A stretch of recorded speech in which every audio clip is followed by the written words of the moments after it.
Il n'est pas rare de nos jours d'entendre beaucoup de personnes autour de nous se plaindre au quotidien de leur mal-être, de leur tristesse, de leur situation financière, de leurs relations avec leurs enfants, de leurs relations avec leurs époux et je ne sais quoi d'autre, subhanallah.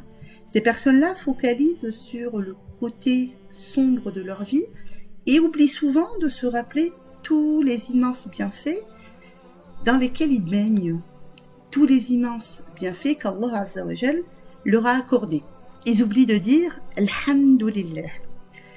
Pourtant, cette parole « Alhamdulillah » qui signifie « louange à Dieu »,« merci à Dieu », est une parole qu'Allah Azza wa Jal aime entendre de son serviteur. Le prophète sallallahu alayhi wa sallam nous dit « Les paroles les plus appréciées auprès de Dieu sont au nombre de 4.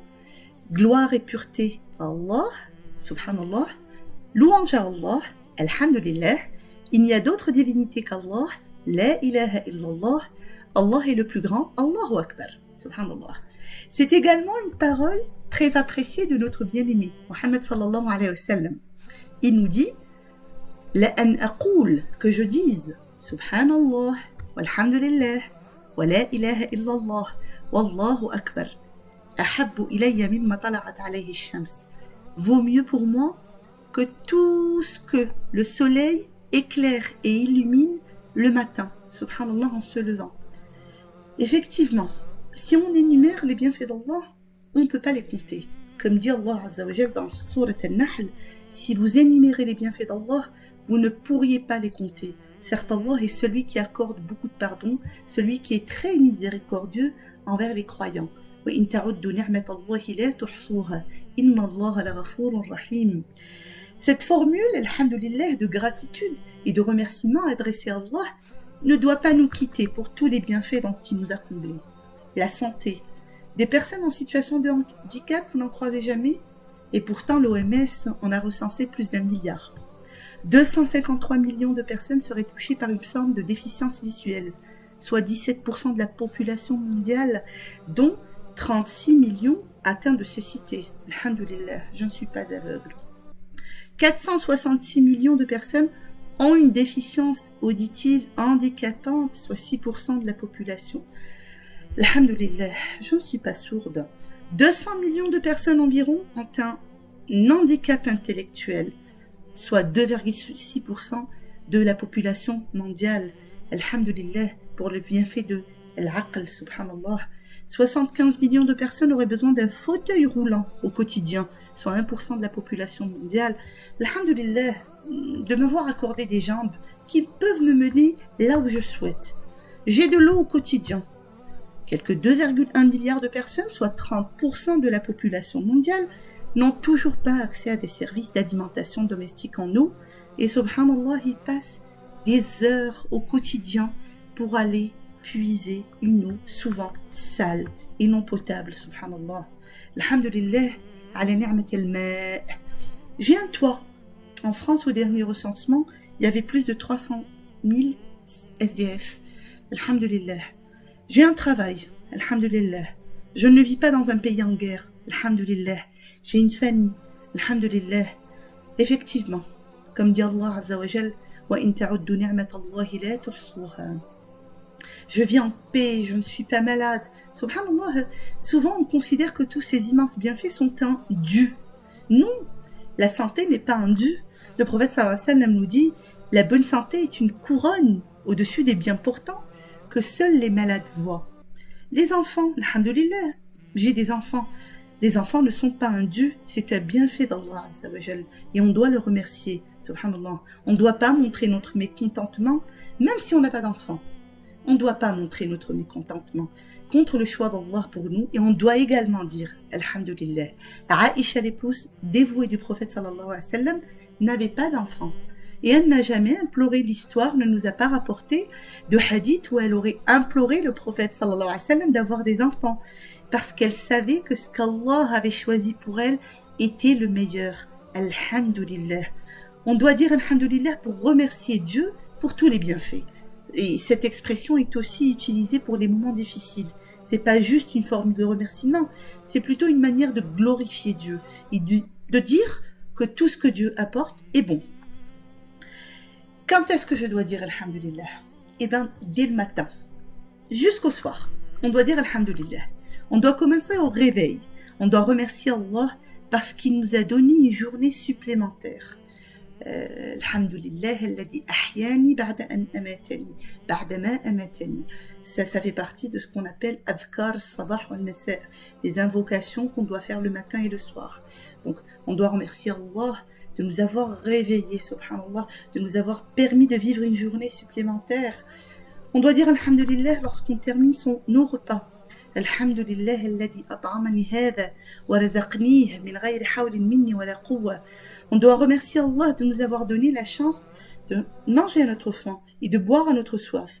Il convient alors de remercier Allah pour tous les bienfaits dont il nous a fait grâce, et que ce soit des bienfaits apparents comme la richesse, le pouvoir, la beauté, ou des bienfaits cachés, la connaissance d'Allah. Alhamdulillah, je suis musulmane. Alhamdulillah, je suis croyante. Alhamdulillah, Allah m'a donné la clairvoyance et le courage de cheminer vers le savoir. Alhamdulillah pour la bonne certitude. Alhamdulillah pour toutes les épreuves qu'Allah repousse alors que je suis inconsciente.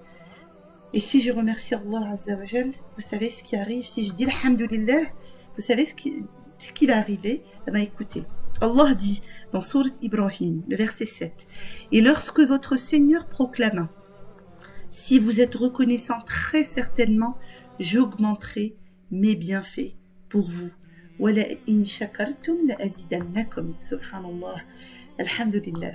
Ce n'est pas pour rien que la première sourate de Coran, Al-Fatiha, commence par louange à Allah, Seigneur de l'univers. Alhamdulillahi Rabbil Alamin. Tous les musulmans de la terre utilisent cette sourate obligatoirement à chacune des 5 prières quotidiennes. D'où l'importance et la grande valeur de dire Alhamdulillah au courant de la journée. Il ne suffit pas de le dire, il faut le vivre, le croire.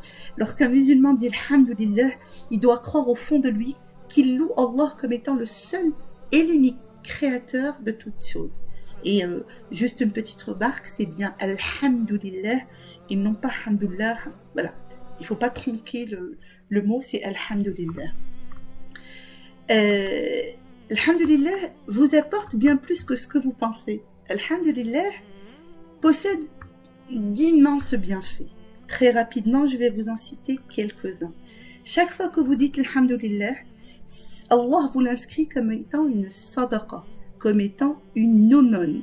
Le prophète sallallahu alayhi wa sallam recommanda ceci aux compagnons. Il leur dit, n'avez-vous pas de quoi faire l'aumône? Eh bien, pour chaque tasbiha, ça vous est inscrit comme une aumône. Pour chaque takbira, ça sera inscrit comme une aumône, et ainsi de suite. Chaque fois qu'on dit subhanallah, Allah nous l'inscrit comme une aumône. Chaque fois qu'on dit alhamdulillah, Allah nous écrit ça comme étant une aumône. Yani subhanallah. Chaque fois qu'on dit alhamdulillah, vous savez quoi? Allah nous plante un arbre au paradis. التسبيح والتحميد والتهليل غراس الجنة. Donc alhamdulillah fait partie des plantations du paradis. Le prophète sallallahu alayhi wa sallam nous dit, celui qui dit gloire à Allah, toute la louange est à Allah, il n'y a pas de divinité méritant d'être adorée que si ce n'est Allah, Allah est le plus grand, il lui est planté pour chacune de ses paroles un arbre dans le paradis, au paradis. Je ne vais pas vous décrire les arbres du paradis parce que très certainement il faudra 1 heure pour décrire ou au moins quelques délices du paradis. Je vais juste vous décrire un arbre du paradis. Le prophète sallallahu alayhi wa sallam nous dit, il y a certes dans le paradis un arbre si grand que si un cavalier avançait dans son ombre durant 100 ans, il ne l'aurait pas traversé. Qu'est-ce qu'il y a de plus beau que d'agrandir le nombre de nos arbres au paradis et de rentrer dans nos demeures, Inch'Allah, futures au paradis, bi'idhnillah azza wa jal, et de trouver des millions et des millions de beaux arbres qu'on a plantés grâce à des mots simples. Alhamdulillah, Alhamdulillah, Subhanallah. Je vais finir par une recommandation du prophète sallallahu alayhi wa sallam qui nous a recommandé de répéter souvent subhanallah, tout simplement parce qu'elles remplissent et alourdissent al-mizan, notre balance le jour du jugement dernier. Il dit Alhamdulillah tamla'ul mizan wa subhanallah walhamdulillah tamla'ani ma bayna as-samawati wal ard. La parole Alhamdulillah alourdit la balance. Et les paroles Subhanallah et Alhamdulillah emplissent ce qu'il y a entre le ciel, les cieux et la terre. La ilaha illallah azza wa jalla. Dernier mot. Lors de l'Isra ou le Mi'raj, le prophète sallallahu alayhi wa sallam rencontra Sayyidna Ibrahim. Et Sayyidna Ibrahim donna un conseil au prophète sallallahu alayhi wa sallam. Deux prophètes qui se rencontrent, subhanallah, imaginez le dialogue qu'ils ont. Imaginez la qualité du conseil que va donner Sayyidna Ibrahim à Sayyidna Muhammad sallallahu alayhi wa sallam. Le prophète nous dit, j'ai rencontré Ibrahim la nuit où je suis dirigé vers le ciel. Il m'a dit, ô Muhammad, ya Muhammad, transporte mes salutations à ta communauté. Aqri ummataka minni salam. Lui révélant qu'au paradis le sol est bon et l'eau est douce, que le paradis, et subhanallah, est immense et que ses plantes sont, ou que ses arbres sont les formules gloire à Allah, louange à Allah, il n'y a point de divinité qu'Allah et Allah est grand. أقرئ أمتك مني السلام وأخبرهم أن الجنة طيبة التربة عذبة الماء وأنها قيعان وأن غراسها سبحان الله والحمد لله ولا إله إلا الله والله أكبر. Donc après avoir entendu cela, subhanallah, on va essayer durant tout le mois de Ramadan, on va essayer durant toute notre vie, au contraire, à habituer notre langue à dire toujours Alhamdulillah, Alhamdulillah, en cas de peine, en cas de tristesse, en cas de joie, je vais répéter Alhamdulillah en étant certaine, subhanallah, qu'Allah m'accordera tous les bienfaits sur terre et dans l'au-delà, et que ce qu'Allah Azza wa Jal a choisi pour moi est très certainement le mieux pour moi. Barakallahu fikum, et bi'idnillah à demain. Et n'oubliez pas, ne vous endormez pas avant d'avoir répété le plus souvent possible Alhamdulillah. Assalamu alaikum wa rahmatullahi wa barakatuh.